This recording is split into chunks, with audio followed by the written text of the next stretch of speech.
Okay, we have 1 minute to go. I'm trying to, we have some people who are joining with the name users. Yeah. It's a bit fishy. We have a name called user. Oh, Andrew Swan. Hi guys. I joined the session in the morning at 6 a.m. Malaysian time. Oh, wow. Yeah. 6 So I was like getting ready to work. Yeah, and I was getting ready to work and I did catch his session because I did go through his presentation slides. Right. Okay, we have 1 minute to go. Oh, I was.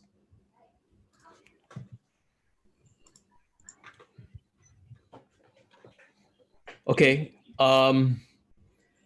Shall we give a few minutes and then we can start? Probably a few more minutes because we came in early, you see. So let's just wait for them because it's still 8 in the morning for them. Really. It's clean here. No, but this is supposed to start at now, right? Now. Yeah.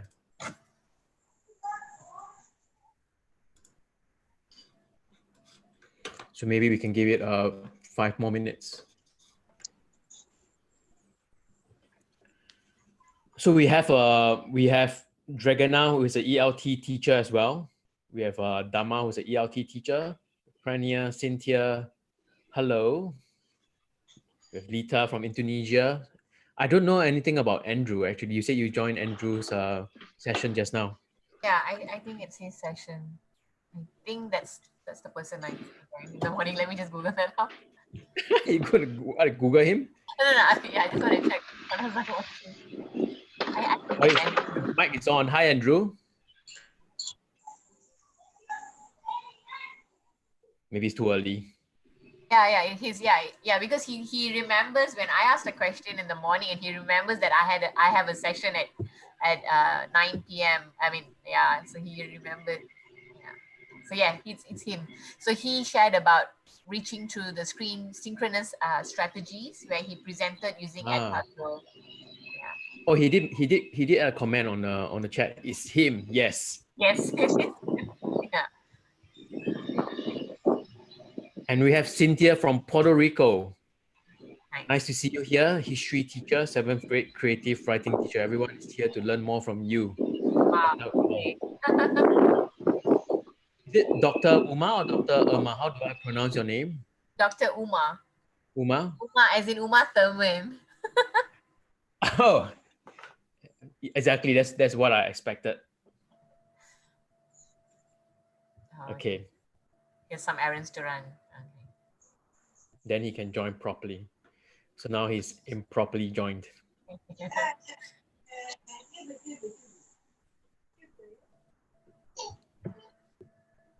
I'll do the app meeting here. So all of you are interested to hear what Dr. Uma is going to say. Do you guys have any maybe specific questions you want to put up first? You can feel free to put out on the chat. I do have a couple of questions that I have prepared beforehand with Dr. Uma. We'll run through some of those, but we do want to also talk about what you guys want to hear and talk about as well. So feel free to just put your points up and we can try and go through those points. I think we will try and keep this within 45 to 1 hour based on the topics that we have and what people want to hear. And if people are getting a bit bored and kind of leave, and then we can see how it can go. Do we go? So do we start now? Yeah, 1 more minute, maybe 9:05. Yeah, we'll start 9:05. Sure.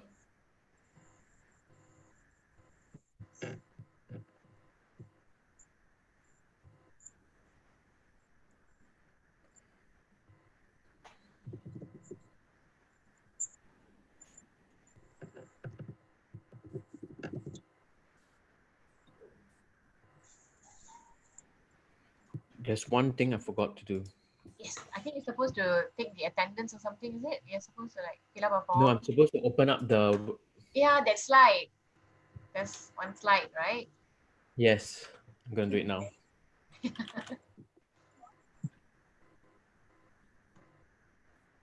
So we are also live on YouTube. Thank you, Daniel. You've been a wonderful moderator, arranging so many of the social media stuff that I don't really get to do this stuff. But thank you so much, Daniel, really. You are welcome. Oh, Kuan Call. Yes, a friend of mine. So she's the one who's the user. Hi, I'm trying to Kuan. find that.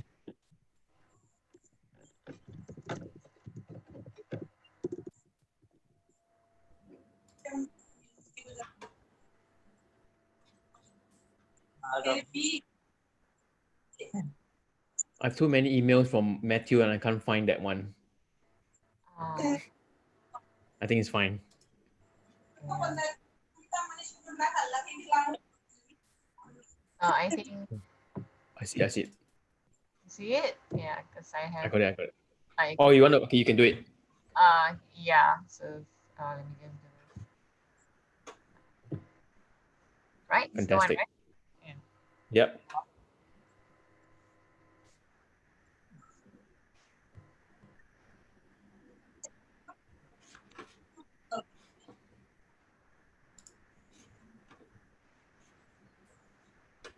So I'll stop sharing once we are, ready to start. Are you ready? Yeah, I'm ready. Yeah. Okay, guys, thanks for joining today's session with Dr. Uma to talk about planning a focused, problem-based learning for flipped classroom. And Dr. Uma is from Ministry of Higher Education in Malaysia, and we're all excited to hear from her about what she has in store for us. And I thank everybody, firstly, who's spending the time to join us in this session to hear from everybody and to learn from each other in this flipped classroom session. Especially thanks to Matthew for organizing this session. And yes, so let's get started. We have a couple of questions that we have prepared beforehand. But if any one of you have any specific questions, feel free to put it up on the chat, and we will get to them probably after the first few. So I'll start by getting an introduction out from Dr. Uma, but let me ask it in this way. I think you have got the dream job now during COVID to be the one that's planning moving Malaysia from offline to online. How is that going? And how are you associated with that? What are you doing within this space as an introduction? Okay. Hi everyone. Thank you so much for being part of this session today. So I'm Uma. You can just call me Uma. Yes. At work, I'm called Dr. Uma. Okay. So my PhD was completed in 2018, and my research was on development of a problem-solving centered flipped classroom module, specifically for community colleges. Okay. So now I'm at the headquarters where we actually oversee 36 polytechnics and 104 community colleges. So I'm with the Department of Polytechnic and Community College Education, which is under the purview of the Ministry of Higher Education in Malaysia. So I'm with the Instructional and Digital Learning Division. So yeah, as what Daniel says, it's my dream job because finally I get to apply whatever I did for my PhD. I actually get to apply it at a bigger scale where I get to train other lecturers on how to design and develop their flipped classroom, approach, because it's something that we are still at polytechnics and community colleges is more chalk and talk. So we're slowly transitioning, and now after 2 years, there's this need for doing things online. So as you mentioned, yeah, I help people to plan lessons, especially because lecturers at polytechnics and community colleges, we do not really plan lessons usually. We just go on the fly most of the time. We're not trained to be teachers, to actually write down our lesson plans and all. So because we're teaching higher education. So I'm trying to correct that perception where you need to go into class, you need to plan yourself. You just can't wing it. So yeah, that's what I do. So okay, back to your question, what are we doing for COVID? So like last month, for 3 weeks, my colleagues and I, we organized a series of webinars where we had about 40 slots. And the webinars covered 5 themes. The first theme was on how to conduct lessons on LMSs, how to conduct lessons. Second theme was how to conduct live teaching sessions on different platforms. The third one was on how to actually design your own resources, develop your own resources. We also had a theme on mental health. So we came up with these themes, and we had lecturers from universities, lecturers from polytechnics and community colleges who are willing to share their experiences. Polytechnics and community colleges, they were a bit lucky that during the first movement control order, we had already finished our final week of teaching and learning. So we were not, forced to teach online during that. We didn't have that emergency teaching thing. Whereas lecturers at universities were just forced to teach everything online, because at first we only, we thought the movement control order was only going to be for 2 weeks. That's what we were told. We actually didn't know in March, we didn't know how serious the pandemic was. At that time, it was just an epidemic. It was only coined as a pandemic only a month after that. So that threw us all in a very difficult situation. We just didn't know what to do. Everybody was just helpless, I would say, because everybody's just so used to talk and meeting people face to face. So being in the instructional digital learning division, that's when I stepped in with my colleagues and all. I have very supportive bosses who said, okay, we have not done this webinar thing. Okay, but let's just do it. Okay, let's just see how the how people are going to be responsive. And we have a lot of, after we did a lot of, we got some feedback, and everybody appreciated that because it established a sense of urgency in teaching and learning online. Okay, let me just close my door because my daughter just came in. Yeah. Okay. Okay. Okay. I'm back. All right. Okay. Sorry, So it's a very long so introduction. so specifically, talking about planning for flipped classroom. So what are some of the biggest and hardest part that you feel or you have experienced, or even during this whole situation of trying to change the mindsets? What's the hardest part that you feel teachers are having in terms of flipped classrooms? Okay, so for the past 2 years, I've been training lecturers at Malaysian polytechnics and community colleges about flipped classroom. I think the biggest challenge is most of them have never really reflected on their own teaching. So usually on the first session, I would give them a series of, it's a survey that I would run with them, and I answer it with them together. First question I would ask them is, what are your current teaching practices? After that, I would ask them, how are you conducting problem solving in your classrooms? Then after I go, like, how do you know about flipped classroom? Have you heard of it? And I introduce them about the concept. So when I ask them, how are their current teaching practice?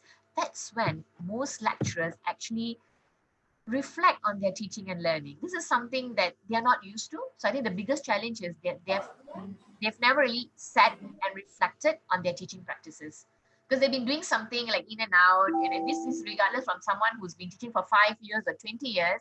But if you ask them, have you really sat and reflected on your teaching practices? And the answer that you might just get is no. Actually, this is our first time doing this.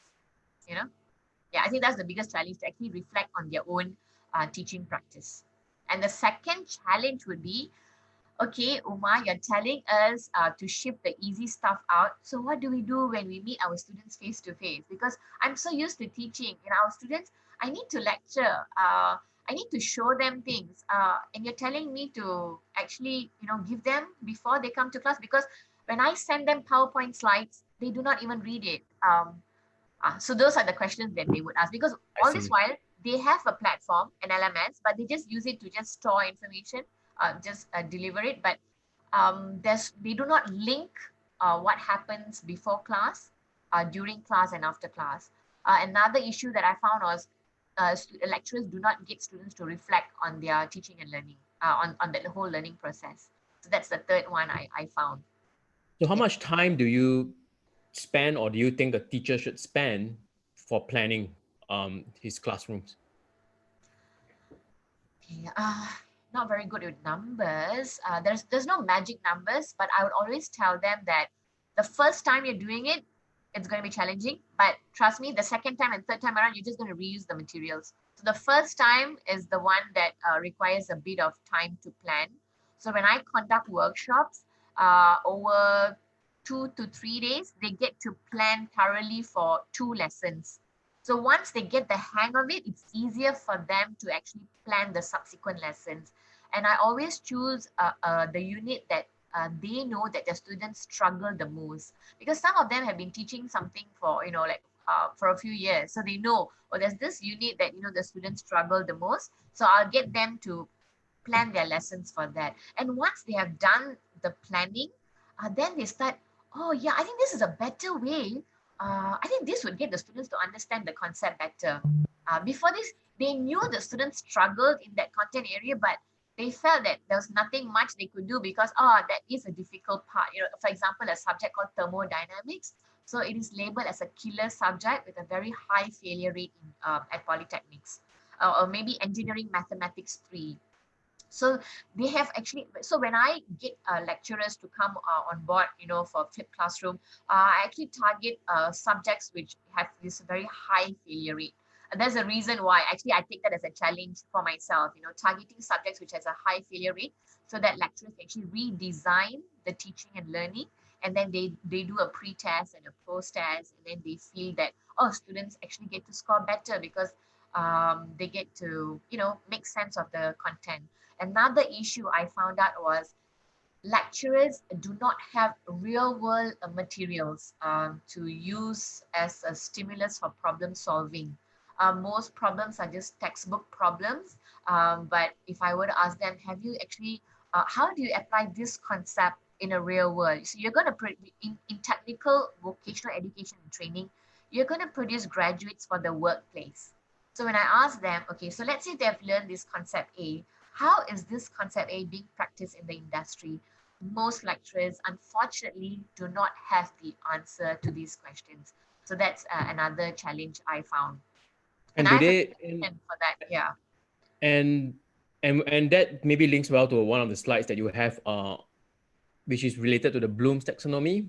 I mean, we hear that a lot, and but at the same time, when I talk to a lot of teachers in my scope of work, a lot of them in a way think or revert. I mean, or plan their lessons or their planning in accordance to that. So, what do you think of that? And has that been changed? And how do you try and incorporate that into your curriculum, or your planning for higher education? So in Malaysian polytechnics and community colleges, actually in the Malaysian education system, we have a very strong hold of Bloom's taxonomy because we design our learning outcomes based on Bloom's taxonomy. So the approach that I take when I teach lecturers to design their flipped classroom is, we start with the learning outcomes, establishing clear learning outcomes using the correct verb, and then only designing the tasks, the activities, and what are the related materials you can use to achieve that learning outcome. Because it's actually developing a lesson, there has to be an alignment, and it all starts with your course learning outcome. So when you go through certain curriculum, then you can see, oh, this course learning outcome is not clear, because sometimes they're not using the correct word. Because even to design a course learning outcome, it's not as easy as some people think. It's actually, there's a technique to it, to design a learning outcome. So so to design learning outcome, you use Bloom's taxonomy. So in a flipped classroom, the lower levels of Bloom taxonomy are actually covered before class, and the harder stuff are actually covered during face-to-face class. I would like to share, for example, I don't know how many of y'all, can share this with me, but when I was in school, I had trouble with physics. When I was in class, when my teacher explained concepts, I would be able to grasp it. But when the question she gave me as homework, when I got home, I would struggle. And I was like, oh my God, why is this hard? But I could understand these concepts in school. And I didn't do well in physics, because of that. But when I went to school, I cleared the doubts with my teacher. But, that didn't happen. We didn't get to do our homework at school. We got to do our homework at home. So I wish, so the flipped classroom actually switches that you do the hard stuff with the presence of your instructor, and your peers, and that makes the learning more effective. Okay. There was a comment about teacher training, And do your teachers go through this form of training around the Bloom taxonomy, or even those points that you have in the slides, which is about activation, articulation? Do those actually get carried out in especially even flipped classroom? Uh, they have a compulsory training for new lecturers for 2 weeks. So it's like a very like so we see most lecturers at polytechnics, they have their the engineering degree, but they do not have this diploma in education. So what they have now is a 2 week uh, crash course where you learn the pedagogy and everything. So it's still very superficial, um, hoping that lecturers would actually learn over time. But with proper training, you can be a good teacher, of course. Yeah, it's like you need to know how to teach. There is an art and science behind it, and that's why instructional technology field is very important. Yeah, And and us and, as that's, and we have lecturers, one question for that, yeah, as yeah. well So later. yeah, so as teachers, we are the instructional designers. So we need to know these concepts. We need to know Bloom's taxonomy. We need to know how to design good learning outcomes. We need to know how to design tasks and activities. It's not just, repeating whatever's in the book to your students. It's not just delivering. There's just more to it. And Right, now the online learning, the classroom is no more a secret garden. um good those, garden. it's no more a secret garden. Like those days you don't know what's happening in your class. Like only you and your students know what sort of lecturer you are, whether you're a good teacher, whether you inspire them. We remember teachers who inspired us, teachers who were very passionate about what they had to teach. We remember them. But what about those people who just merely repeated whatever was in the slides? Did you learn Right. anything from them? No. Yeah, we But we had those remember, teachers there. yeah, we remember teachers who made us create something, or discuss something, or come up with certain projects. You remember whatever projects you did in school. Even if you're 7 years old or 8 years old, certain projects just stay in mind because that's the experience. So we remember lecturers who create experiences for us. Right. Unfortunately, there are so many lecturers who are not able to do so. They just come in, they lecture, and then they leave, and they want students to score. But I think students are very smart, because there are so many good ones out there, and they wish everyone is good as the other. Yeah. But that is just simply around. I mean, that is around the motivation of a teacher in teaching, and then how do you encourage and motivate that? We did have one question from Matthew, who was asking about is there any concern that students have access to resources and online support during this time? I am trying to understand the angle of that question. Matthew, do you want to elaborate on that a little bit more? Are you trying to ask in terms of access at home? Okay. I think he's asking Well, about the bandwidth problem. yeah. Well, actually, what I was referring to is I know that we're working at an upper level of education. So, at a lot of times, we can require more of the student, that it is their responsibility to have access, their responsibility to have resources. But I just didn't know if, as you moved into this current time, were resources a real problem moving to this format of learning? And you could address that now, or you can address it later. That's just one of my big questions that I had.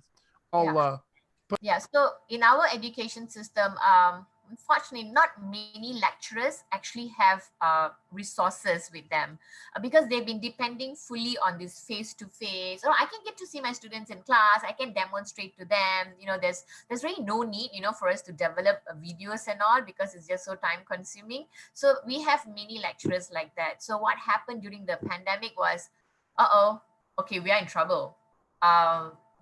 We can't see our students, and we need to get this assessment done, and how are we going to do about it? So there are lecturers who are English lecturers, and they had this final assessment left where students had to record interviews, and they did not know how to do it. So what they did was they used a WhatsApp call, and they conducted the assessment.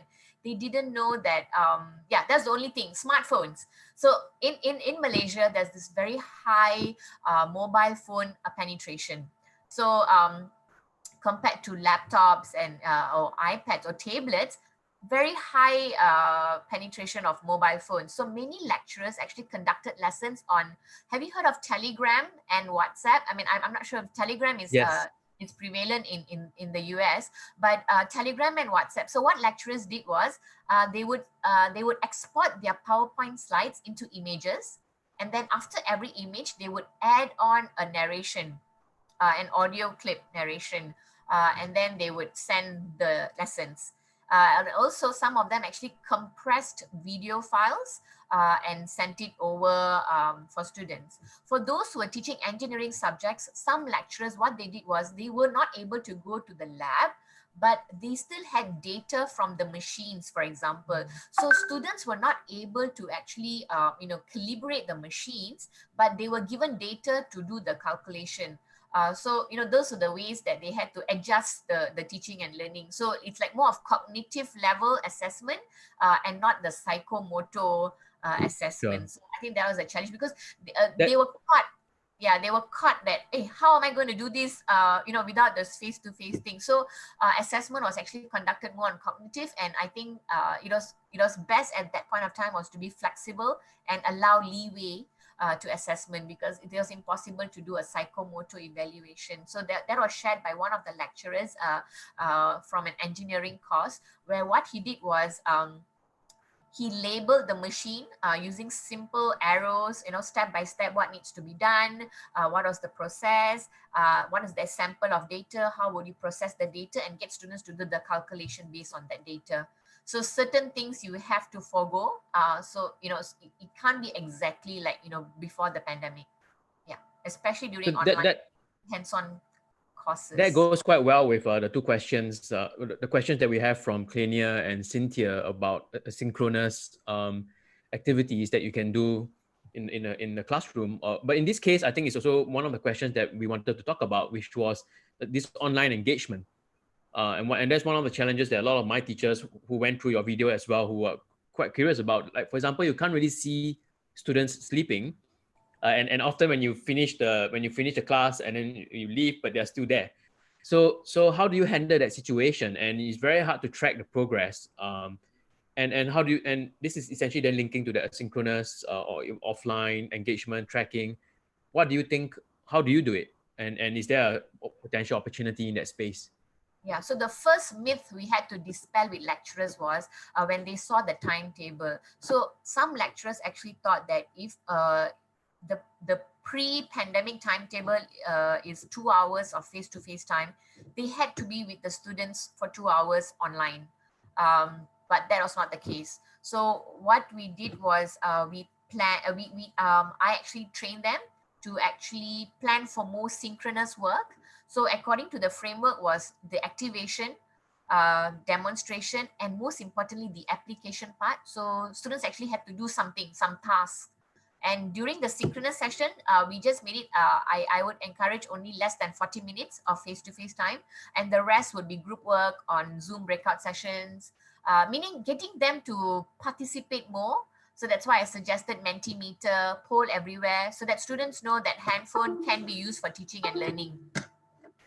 The problem is students may not know that handphone can be used for teaching and learning, especially here. Handphone is they use it for hedonistic purposes and not for teaching and learning. So I think that's when you have to come up with activities that require students to, respond quickly. I think Mentimeter really works so well. Puzzle, that means videos. How do we get them to watch videos? Give them the accountability to watch videos, is to embed notes, images, and questions on Puzzle videos. Videos that even lecturers created screencasts and videos from YouTube. So we used a lot of Puzzle, Poll Everywhere, and Mentimeter for interactive, to get students engaged. Yeah, and we also gave them breaks. We also we got students to. I even encouraged lecturers to actually have short exercise sessions. We had a webinar on that, on how do you actually keep your students active when you're doing synchronous lessons. What are the icebreaker activities you can do, how you can use Padlet to create content, so your students are alert and not sleeping behind the screen. Yeah, so that they're more responsible. Yep, thanks for that. I think that's quite a long list, and I think it would be very interesting if we can add a cheat sheet or something on the YouTube link that you have for the videos. I think that'd be quite interesting for us to kind of create that. Were there any problems reported about using Edpuzzle? It's a question from Andrew. Oh, no, they loved Edpuzzle.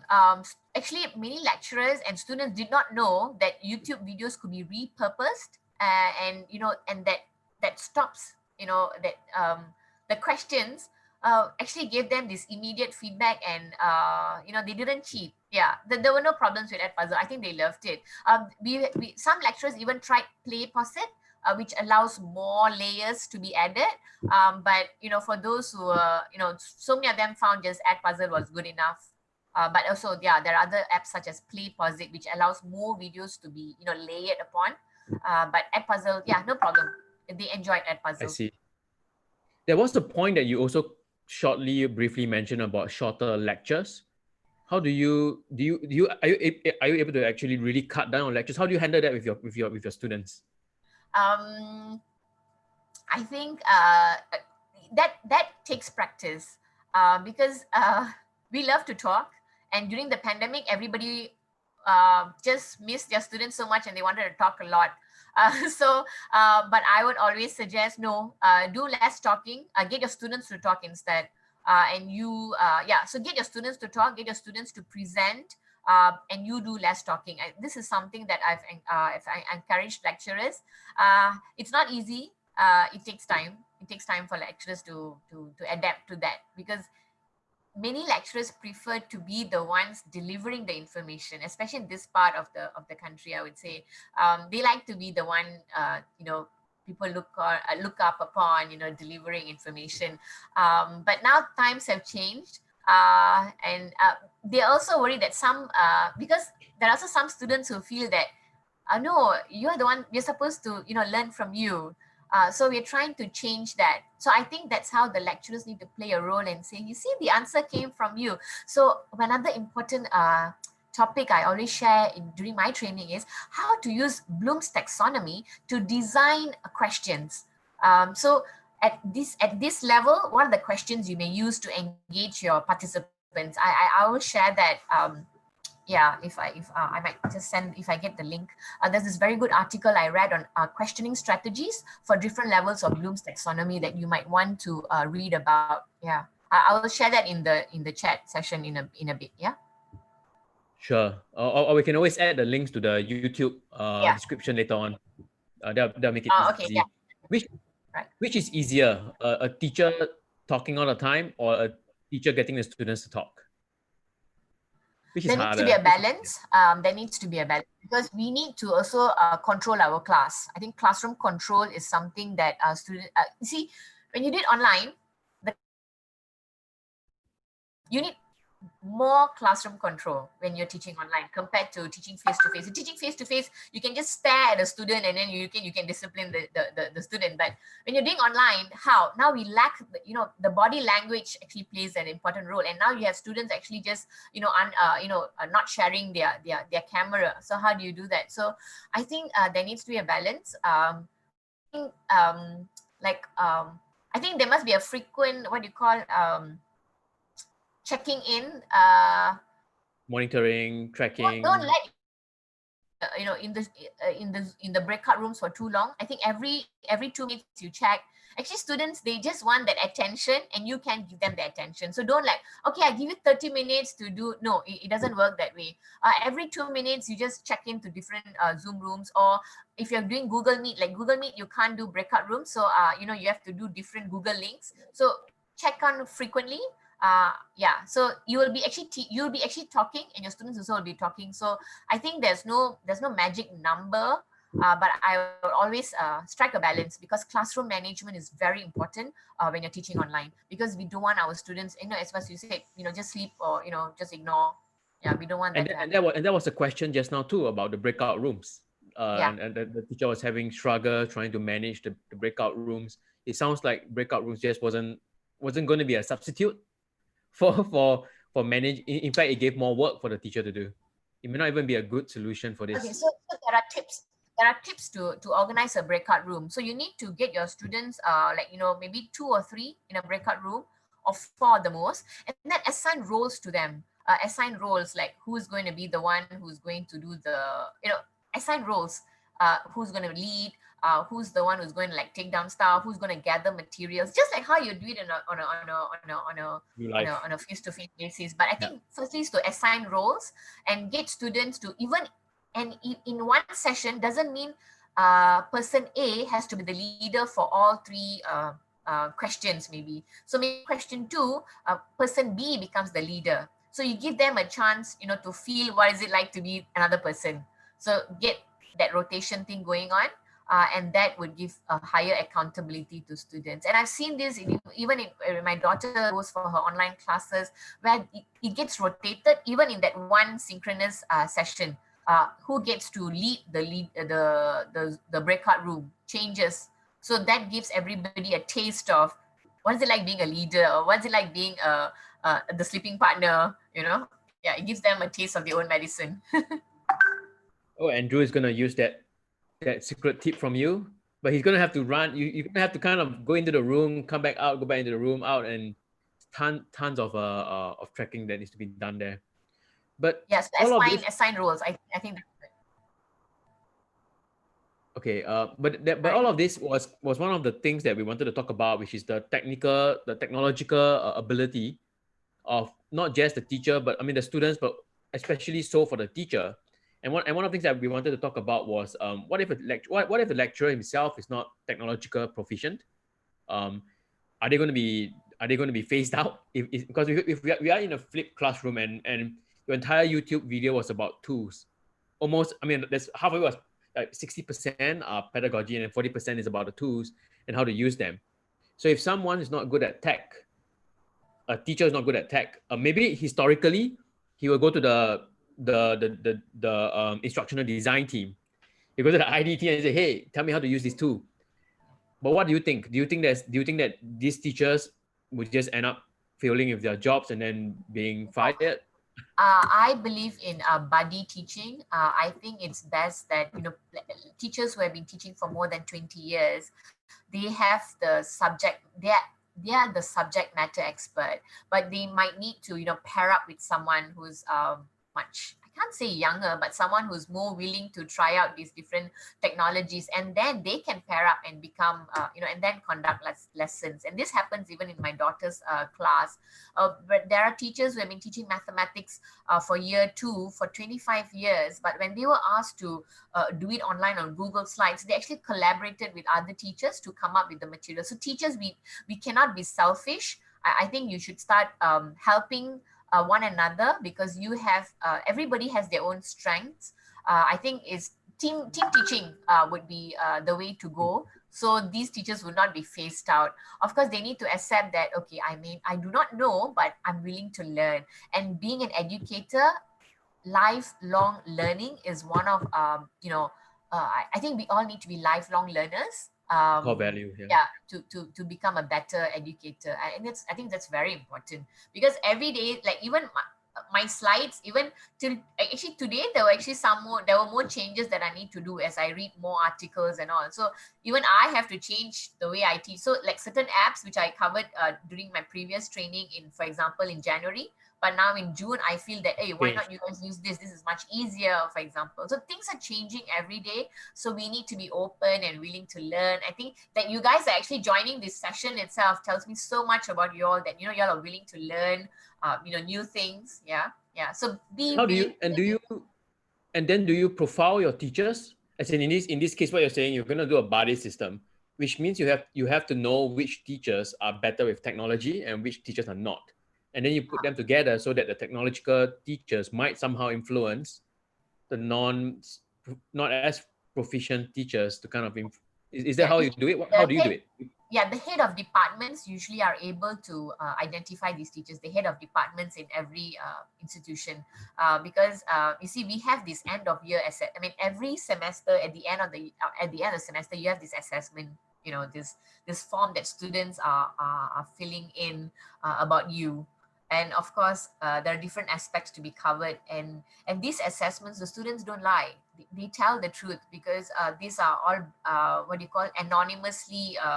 They are filling out the survey form anonymously, and the HODs actually take serious take these assessment forms seriously, so they're able to know, okay, lecturer A has, you know, these issues, lecturer B has these issues, lecturer C has these issues. So usually the head of department in every institution actually have a profile of their lecturers, and that's when these names actually get highlighted to be trained. Some lecturers, they may have been in management for so many years, and they get transferred to an institution where they're required to teach. So they might find it hard to teach because they've not taught in a long time. So, but then they have the experience. You know, they have been teaching like 30 years or something like that. We have that a lot in Malaysia, where lecturers are, you know, let's say they're 50 plus and you're in a very high grade, you know, you're grade 54, for example, you're formerly a director of a polytechnic, and then you get transferred to another polytechnic, and then you have to start teaching. So these lecturers do not know how to start from, like, okay, how do I do all these things? So usually they get assigned to a buddy teacher, a buddy lecturer who helps them. So it's a mentor-mentee. Yes, okay. The concept is called mentor-mentee in our institution. So there needs to be proof on what discussions went on, what are the issues covered and all. Yeah. So those are documented part of our. But it's not a mandatory, or it's not graded. It doesn't It give is. you It is. any It's part of bonus. our professional development. So we have this mentor-mentee system, I and see. these are recorded. Yeah, it's part of the KPI of the institution. So we have this I see. mentor-mentee. So the higher grade officer and a lower grade, or with a less experienced officer, are always paired together. And which areas did they collaborate on and work on are all documented. Yeah. So I we see. have that in the system. I'm not sure if that's the same in the US or in Puerto Rico. I'm gonna get a question out from Cynthia. Sure. Was a pretty complicated question, as well Okay. as Try. so in summary, I think I'm gonna summarize it. So basically, she has a pretty complicated schedule. There's meetings for hundred of minutes, and then there's also online and offline. And then there's a whole lot of different things that she needs to measure and cater for. And she's primarily a history teacher. And I don't know whether Cynthia, you have a microphone. You want to share it and speak it out, explain it in person. But I think this problem is probably resonating with quite a few other lecturers as well, because Yeah. I know a lot of teachers who have students who have health issues, or even have students who have no internet. and so how do you have you faced this before? How do you solve that, and how do you handle that? So we have, in her case, she's a history teacher, but we also have other teachers in our participants who are language teachers. How do you want to cater for some of these different topics?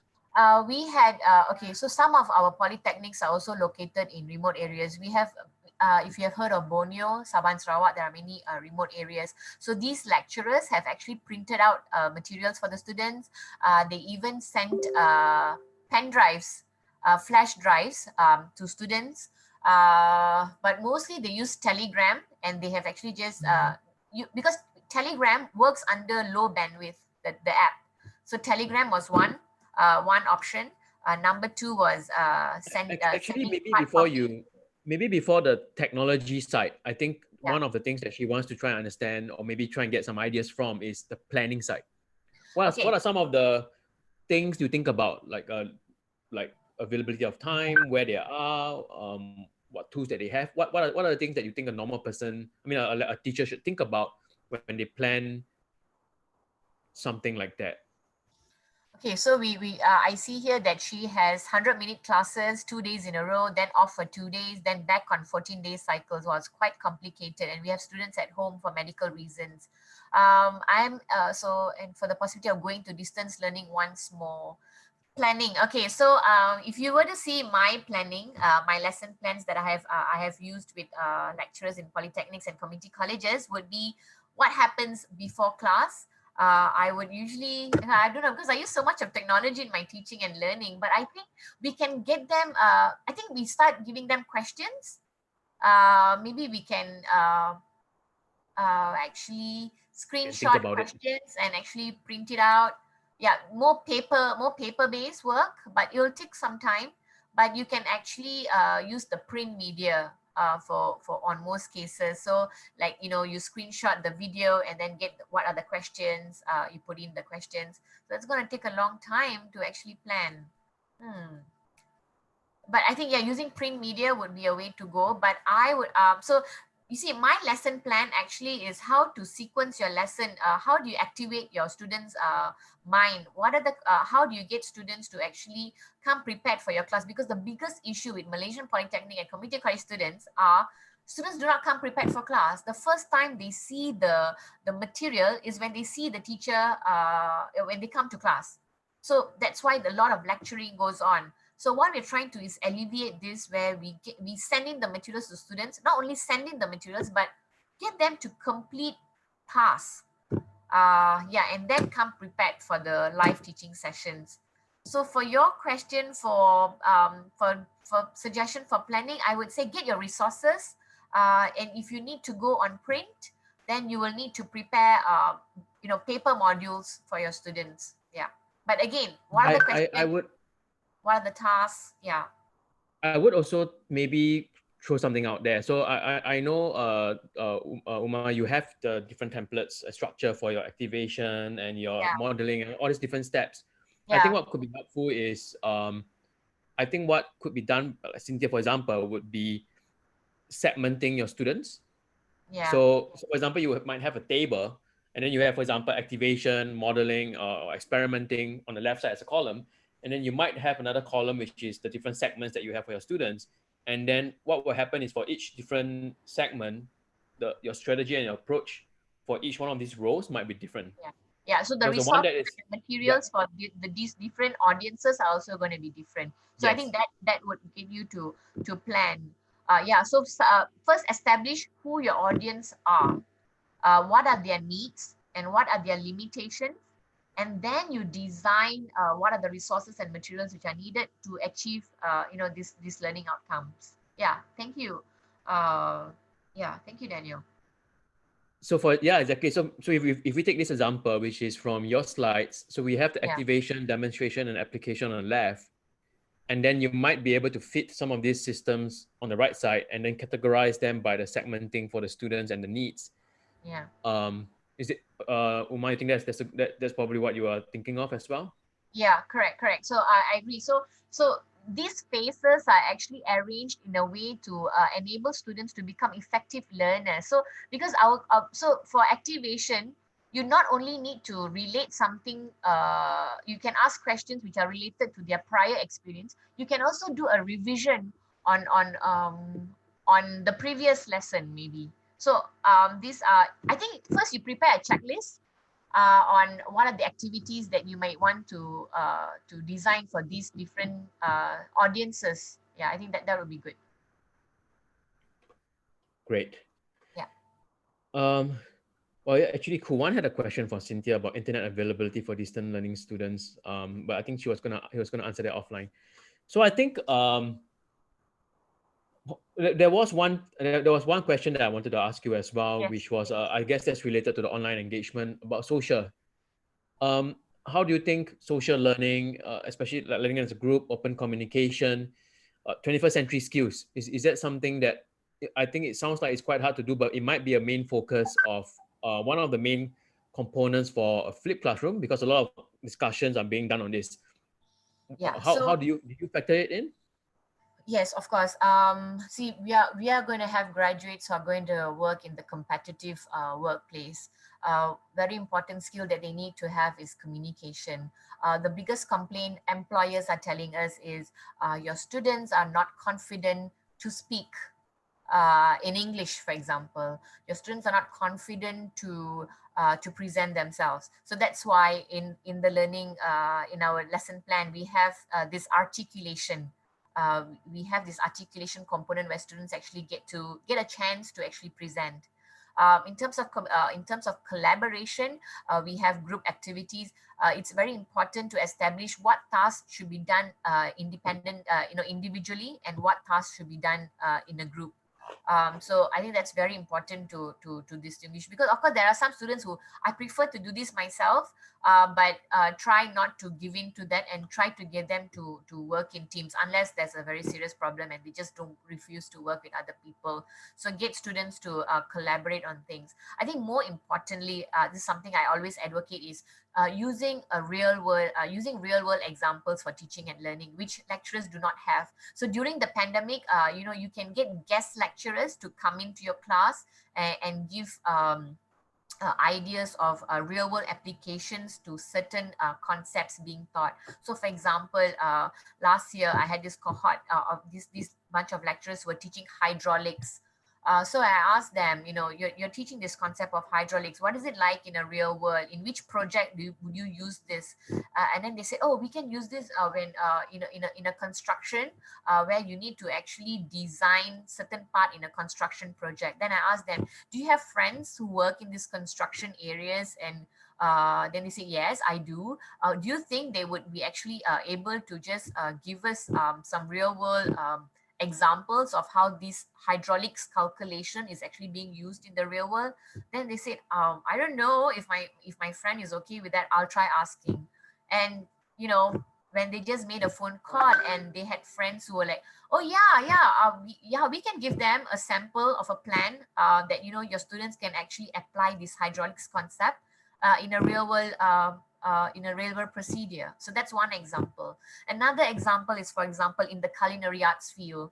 So let's say I had employers telling me, your students are able to cut vegetables in cubes or in julienne, and in different okay, let's say I want your students can cut vegetables according to different vegetable cutting procedures there are in the world.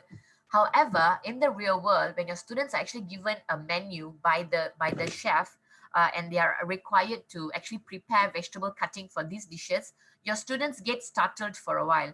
So you cut vegetables differently for a fried rice dish. You cut vegetables differently for a mixed veggie stir fried, for example. So why not you give students a real world menu and get them to actually practice vegetable cutting according to the menu, instead of just replicating the vegetable cutting process?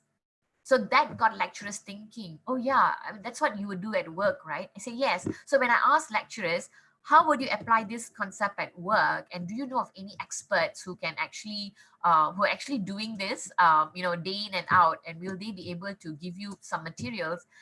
Chances are there are experts who are willing to share. And actually they want to give back to the community, but they do not know how to, and they're more than willing to share real world resources. So I've given you subject for hydraulics, and I've also given you on culinary arts. There are also lecturers in the architecture field, and they are willing to share the workflow or the work process. They go through our syllabus and then they say, oh no, this is not how you do it in the industry. You teach this first, and then B, and then C. And then they can see the bigger picture compared to our lecturers who may lack the industrial experience, because most lecturers have only maybe 1 year of industrial experience, the most. That's the most. So they do not know how to, what really happens in the industry. So I would suggest getting real world issues for your students to work with, of course, with help from other people. And that would actually motivate them and become more engaged in their lessons, because they see a relevance of studying this thing. If not, that they don't see it. They don't see like, why do I need to study this? They don't see it. But if get them, so during this pandemic, get video calls, get them as guests, get your people from the industry as guest speakers to actually just come in one of your sessions, one of your group, your interactive sessions, and tell me how it would actually impact your students. Okay. I think I've talked You have so really, much. really good. You have really, really good examples, Uma. Would it be okay if the participants email you if they have any specific Sure, questions no problem. related to I'm more than willing to help within my because capacity. Yeah, and if I'm not able because I to saw answer, Katie mention that she teaches pre-med nursing back, and it was some great ideas from you. So I'm sure there are other participants who would love to ask you specific to their topics as well. yeah. And maybe later on we can put your email on the chat. Yeah, So sure. that they So can reach I out would to you. really suggest, as teachers, as lecturers, we need to have a good network. We need to remember that our students are going to enter the workplace, and we need to try to bridge the gap. So how do we bridge the gap? Is actually to come up with, if we only only we can actually give our students authentic resources or artifacts, and that would make your lessons more interesting. And that's why the flipped classroom gives more time for you to do more meaningful things. As I said, when I used to struggle in physics, if only there were more interesting experiments or things that I could see or experience, I would have scored better. Of course, I got a B, but yeah, I would have scored an A maybe. you know. Yeah. So Do get you mind? real world examples. Yeah. Do you mind if I give a shout out for the social learning examples that I have from Sure. Singapore and Sure. Indonesia? Sure. Go ahead, Daniel. Sure. Go ahead. Yeah, so I mean, we do have an app in Singapore and Indonesia which we use for social learning. So it's actually built like a TikTok for the classroom. So the goal is for students to take videos, pictures, exchange comments. It's all driven by the teacher. It's all in a private environment, private setting, which I think you will appreciate. Think that students actually kind of have this anonymity. They enjoy chatting more in a small private environment as opposed to sharing on a big Facebook. I am actually having our own chat later on, and at 12 p.m. And feel free any one of you to join. But I pasted my YouTube link for the sharing that we have for this session. Thanks for letting me do the shout out. And I think we're almost close to the close of this session. Right. And I think the last question that we have is, what are the biggest opportunities you think flipped classroom can do? So, Okay. so opportunities for students to come prepared. Yes. Also for lecturers to come prepared. So that, sometimes we put we blame students, but unfortunately many lecturers are not coming prepared, and that's really sad. So another thing is to get students to reflect at the end of their lessons. I think that's very important because that's not commonly practiced in our institutions. We don't get students to reflect. We don't do this because the famous question we always ask is, do you understand? In Malay, we'll say, faham ke tak? Faham ke tak means, do you understand? So I think it's a very poor question. How do you know if your students actually understand? So that's why I encourage exit tickets. I encourage exit tickets, and then I also encourage reflective pieces, Madia's point. It may seem very small, but I think that's the best way we can check in on our students. So Flipped Classroom allows that for the reflective aspect. Okay, so first is students do come prepared, lecturers come prepared. Lecturers now have resources, they have to think what to do during the face-to-face session, how to make the class more interesting, and they become more resourceful. I think that's very important because then they start helping. They start asking for help from other people, from people in the community, to come and chip in and share their content with the students. So it's no more like it's no more a secret garden where only your students and you know what's happening. Now we're trying to get more people involved, and that makes learning more real and more meaningful for students. I think that's a very important opportunity for Flipped Classroom. Flipped Classroom also allows students to actually You told me something develop. about your physics homework exam background history. Do you want to share about that when you were struggling with physics homework at home, and Yeah. what So was it? yeah. So of course, then at that point of time, we had CDs available that showed us simulation of concepts. So that made more sense to me compared to reading a book. Which was just black and white images and static images. So simulation sort of helped me to score in my physics, where I could actually see the real principle of what is a buoyancy, those kind of principles which are very abstract to me. So simulations, I actually learned digitally in 2000, in the year 2000, when I was sitting for my A levels, or in Malaysia we call it SPM. So I learned using digital tools to make me understand simple concepts that even because my teacher wasn't able to explain to us these abstract concepts. So simulations help me. So that's why maybe for me, maybe I'm a visual learner, so maybe that works for me. So yeah, that was my experience. So when I had resources to help me, it made me understand the subject matter better. Okay, Okay, so that's cool. Does right. anyone else have any questions that they want to ask Uma? Okay, so I think there's a question here. Through interaction, what's the name of the app she mentioned? Oh, Poll Everywhere. Yeah, I mentioned about Poll Everywhere. So Poll Everywhere has a lot of, it's free to use, and you can actually come up with so many activities to actually get your students interaction, not only word clouds, but hotspots, labeling a diagram, maybe, getting students to do. Oh, another one I recently discovered was Pear Deck. And Pear Deck can be used on Google Slides for Care students. Bear. Pear Deck. Oh, Yeah, okay. I just thought it was type Care Bear.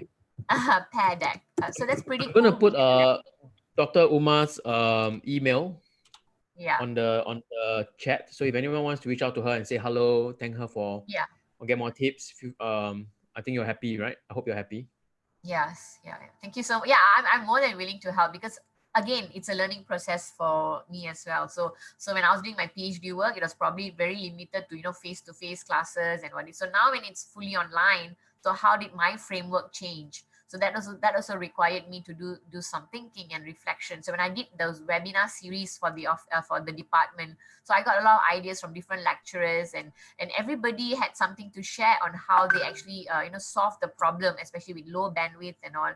So yeah, it's a learning experience, and I'm expecting you all also to just continuously learn different things and adapt to the situation. And again, remember, our students are actually social creatures themselves. So applications like soccer, like what Daniel suggests, would appeal to them.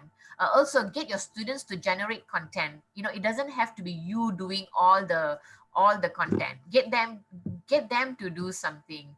It can be as simple as a poster, a handwritten poster, a hand-drawn poster, or if they have the chance to summarize an information into Canva, using Canva, the poster making app, which allows you to create a poster in 5 minutes. You can do that, or even get them to draw something and then get them to share. It's okay. It doesn't have to be you don't have to be using technology all the time. Yeah, sometimes you can just go back to whatever you have, like you have a piece of paper and a pen, and get them to this, I think. But the most important principle is student generated content is very important. So you don't have to do all the hard, you don't have to do a lot of you can get resources done from your students. Get them to come up with quiz questions after showing them a video. Get them to come up with the quiz questions. I think that's pretty good. So you get them to start thinking. The problem here in Malaysia is students are not used to thinking. So getting them to think is good. So I think that's a global better problem. late than never. Yeah. So reflection and all gets them to think. So even when I teach, and it's not as easy as telling a student, okay, you should reflect. No, it doesn't work that way. So you need to give them reflective prompts. Like, for example, start small. Like, what's the most interesting thing that happened today during this lesson? What is the most difficult thing?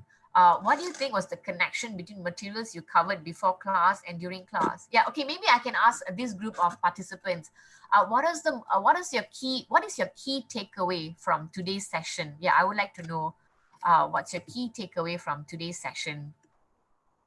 Maybe Anyone Mia wants to wants to share answer. Yeah, their key anyone wants to takeaway? share? Yeah.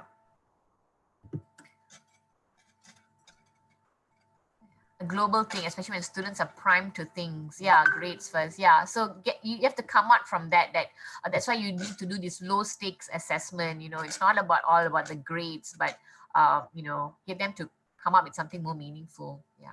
So So this is exactly what happens, right? You ask the students to share, and then they don't share. So what do you do? What do you do in this situation? Okay, so Andrew, please share something. I'll just wait. Okay, so maybe I can just I'll just type my key takeaway from this session is, You might end up forcing people to share, right? Like Andrew, can you say something? Or yeah, Dragana, can you say something? And takeaway from this session. So usually I do important this to on relate to Mentimeter. students learning. Uh, Okay, so all right. usually I use the Mentimeter app, and Mentimeter app, so you can actually see live, the results are live on the phone. So that gives them the sense of excitement. And it's also done anonymously. Yeah. So my key Yep, takeaway from that's this good. section is I usually use Mentimeter a lot. I'm only using the paid version, but I'm using the free version, and it allows me to do unlimited presentation. So yeah, so Mentimeter works, but I have not created one for this session today. So yeah, okay, so my key takeaway from this session, it's important to relate students' learning to real life situations. Yes, I thoroughly agree with that. That's So adaptive learning. yeah, sorry? Just adaptive learning, right? You adapt it to real life. Yeah, yeah. So because it just More, makes the learning more meaningful and more relevant to them. Okay, next with idea for small group management. Yeah, the smaller the better. But again, get them into roles, give them roles and responsibilities, and I think that would be better to organize themselves. Okay, because it's also new for them. You know, learning online is also something very new for them. So I think we are all in this together. Yeah. But also always okay. communicate your expectation with your students. I think that's very important. So if you're going to meet your students for the following semester, I think you need to take time, 1 or 2 hours to actually explain what are your expectations, explain how many hours are you going to do face-to-face, what is going to happen during a synchronous lesson. Show them your lesson plan, but in a very, very briefly, so that they understand, what is expected of them. I think that's very important for us to communicate our expectation to our students during these unprecedented times. Yeah. All right. So, all I think we've right. got Someone pretty will be much. sharing on Pear Deck. Okay. Someone will be sharing on Pear Deck. Right. The next Flip Tech presenter starting in less than an hour. Okay. All right. So I think that's all I have to share.